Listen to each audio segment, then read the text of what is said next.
మరోసారి చర్చించుకోవచ్చు అనేది నా అభిప్రాయం. ఎస్. రజితారెడ్డి గారు, ఏదైనా మొత్తం మీద సినిమా డైలాగులతోటే రాజకీయం పోతుందనడానికి ఆసక్తి లేదు. ఎందుకంటే ఆంధ్రప్రదేశ్లో కూడా ఒక సంఘటన నేపథ్యంలో రప్ప రప్ప నరుకుతామనే స్లోగన్స్లు వెళ్తుంటే ఈరోజు కూడా మనం చూసాం హరీష్ రావు గారు ధర్నా చేసిన విషయంలో 2028 రప్ప రప్ప 3.0 లోడ్ అవుతుంది అనే దానికి నిదర్శనం ఏంటి? అసలు ఎటు వెళ్తుంది అంటే రైతులకు సంబంధించి ధర్నా చేస్తూ ఉన్న తరుణంలో లోపల ఉన్న భావోద్వేగాలు రావాలి, కానీ సినిమా స్లోగన్స్ ఏంటండి? ఇలాంటి ఎందుకు అవసరమా? మీ వాయిస్ మీట్లో ఉందండి, మీ మీట్లో తీసేయండి, అన్మిట్ చేయండి. అంటే ట్రెండ్కు తగ్గట్టు మాట్లాడాలి. ఏ రకమైన భాష మాట్లాడితే అర్థమవుతుందో మరి ఆ రకంగానే మాట్లాడాల్సి వస్తుంది. మరి మంచిగా చెప్తే ఈ నాయకులు ఎవరు వింటలేరు కదండి. మామూలు మనుషుల భాషలో మాట్లాడితే వాళ్ళు ఎవరికి అర్థమైతలేదు, వాళ్ళు ఏం పనులు చేస్తలేరు కదా. మరి సినిమా భాషలు నన్ను మాట్లాడదామని మాట్లాడండి, తప్పేముందండి? నిజంగా ఏదో రకంగా ప్రశ్నించడమే కదా మా బాధ్యత. మేము ప్రజల పక్షానున్నాము, రైతుల పక్షానున్నాము. ఏ రకంగా మాట్లాడినా రైతుల పక్షాన మాట్లాడే మా పని. ఇలా అన్నిట్లలో కోతలు పెట్టి రేవంత్ రెడ్డి ప్రభుత్వం చేస్తున్న దానికి ఏ రకంగా మాట్లాడితే అర్థమవుతుందో మరి అట్లే మాట్లాడాల్సి వస్తుంది. ఇక తెలంగాణ ప్రాంతంలో దశాబ్దాల కరువులో నెర్రెలు వారిన నేలలో నీళ్లు పండించి పసడి పంటలు పండించిన మాకు ఎంత ఉండాలండి? మాకు తెలంగాణ ప్రజల మీద కానీ తెలంగాణ రైతుల మీద కానీ ఎంత ప్రేమ ఉండాలి, ఎంత పని చేసినాం మేము. 10 ఏళ్ల కాలంలో వ్యవసాయ రంగాన్ని అద్భుతంగా తీర్చిదిద్దిన చరిత్ర మాది కదండి. మేము ఇలా రైతులకు అన్యాయం జరుగుతుంటే చూస్తూ ఎట్లా ఊరుకుంటాం చెప్పండి? ఇలా 30% పంటలు పండిస్తే కనీసం వాళ్ళు పెట్టిన టార్గెట్లో 30% కూడా పంటలు కొన్న దాఖలాలు లేవు. 30% కూడా రీచ్ కాలే రేవంత్ రెడ్డి గారి ప్రభుత్వం. ఇలా బోనస్ అని మభ్యపెట్టిండు, 500 రూపాయలు బోనస్ ఇస్తా అని. బోనస్ మాట దేవుడు ఎరువు కానీ కనీసం మద్దతు ధర కూడా ఇవ్వలేకపోయిన అసమర్థ ప్రభుత్వం కాంగ్రెస్ ప్రభుత్వం. మొన్న వర్షాకాలంలో పంటలు తడిసి ఇలా రైతు గుండెలాగి చచ్చిపోతే కూడా పట్టించుకునే దాఖలాలు లేదు. ఏ ఒక్కరు కూడా కనీసం సమీక్షను నిర్వహించిన సందర్భాలు లేవు. అవేవో అందాల పోటీలను పెట్టి దాని మీద రివ్యూలు, సమీక్షల మీద సమీక్షలు పెట్టిరు. కానీ రైతు దగ్గరకు పోయి మాట్లాడించిన ఒక్క ఎమ్మెల్యేనన్నా చూపించండి, ఒక్క మంత్రినన్నా, ముఖ్యమంత్రి గారు ఒక్క రివ్యూ మీటింగ్ పెట్టిండండి. ఇలా ప్రశ్నించడానికి మేము రెడీగా ఉన్నాం కదండి. మేము ఎప్పుడు ప్రజల పక్షానున్నాం. మేము ప్రభుత్వంలో ఉన్నా, ఇలా విపక్షంలో ఉన్నా, స్వపక్షంలో ఉన్నా, మేము ఎప్పుడైనా ప్రజల పక్షాన్ని ఉన్నాం కాబట్టి మేము ఏదైనా మాట్లాడతాం. ప్రజలు మమ్మల్ని ఓన్ చేసుకున్నారు. ఇలా వాళ్ళు ఏమీ చేయలేని చేతగాని అసమర్థ స్థితిలో ఉన్నారని ప్రజలు గ్రహించారు.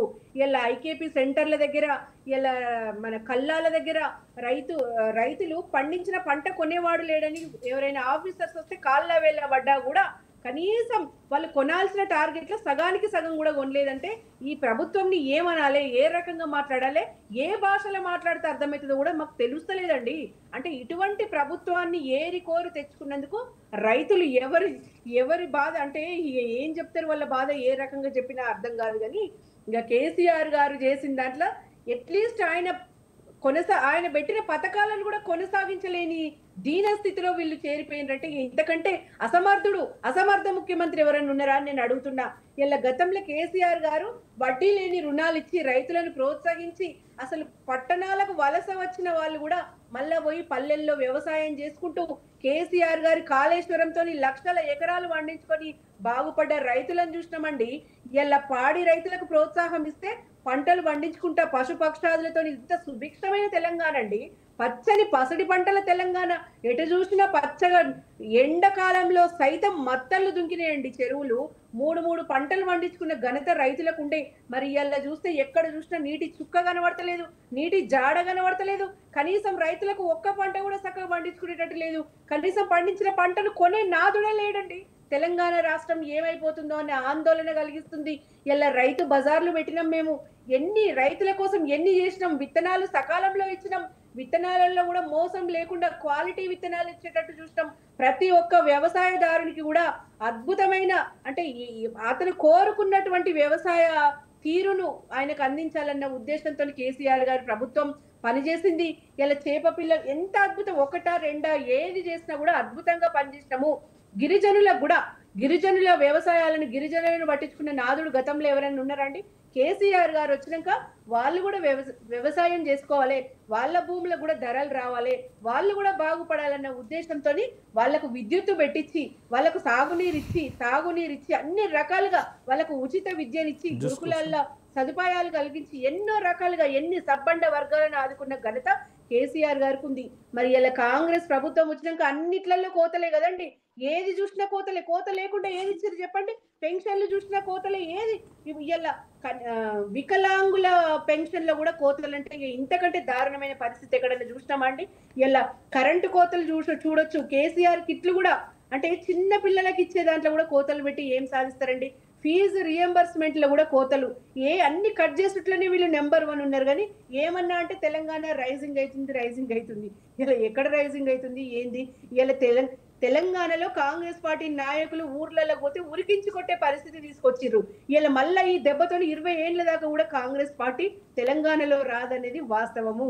ఇలా ఏ ఒక్క నాయకుడు, ఏ ఒక్క ఎమ్మెల్యే కూడా, ఏ ఒక్క కార్యకర్త కూడా ప్రజల్లో తిరగడానికి ముఖం జాలట్లేదంటే మీరు అర్థం చేసుకోవాలి. ప్రతి ఒక్క రైతుకే కాదు, సబ్బండ వర్గాలకు న్యాయం చేసింది బీఆర్ఎస్ పార్టీ. ఇవాళ ప్రతి ఒక్కరు కూడా మళ్ళీ వెనక్కి తిరిగి కేసీఆర్ గారు ఎక్కడ, బీఆర్ఎస్ పార్టీలో ఎంత సుభిక్షంగా ఉన్నాము, ఇప్పుడు ఎందుకు ఇంత కష్టాల పాలవుతున్నామని అందరూ మళ్ళీ అంటే రీకలెక్ట్ చేసుకుంటున్నారు. ఈ 2 ఏళ్ల కాలంలో ఎక్కడుండే తెలంగాణ ఎక్కడికి వచ్చింది అనేది చెప్పి ప్రజలే చెప్తున్నారు కదా. నేను మాట్లాడు కాదు, మీరు ప్రజల్లోకి వెళ్ళి ఒక చర్చ పెట్టండి. ఇలా రైతులు అసలు ఏమి చదువుకొని రైతు కూడా ఒక అవగాహనతోని, ఒక రాజకీయ అవగాహనతో, ఒక విచక్షణతో మాట్లాడుతున్నాడు అంటే అది ఉట్టిగానే కాదండి. అది బీఆర్ఎస్ పార్టీలో ఉన్నప్పుడు ఏ వర్గ ప్రజలకు ఏం చేసిండు కేసీఆర్ గారు అని ప్రజలే చెప్తున్నారు. కాబట్టి ఈ భాషన ఆ భాషన అనేది ముఖ్యం కాదు, రైతులకు ఎవరు న్యాయం చేసింది అనేదే ముఖ్యం. ఏ వర్గాల ప్రజలకు ఎవరు ఎంత న్యాయం చేసింది. రజితారెడ్డి గారు, నేను మళ్ళీ మీ దగ్గరకు వస్తాను. సంజయ్ రెడ్డి గారు,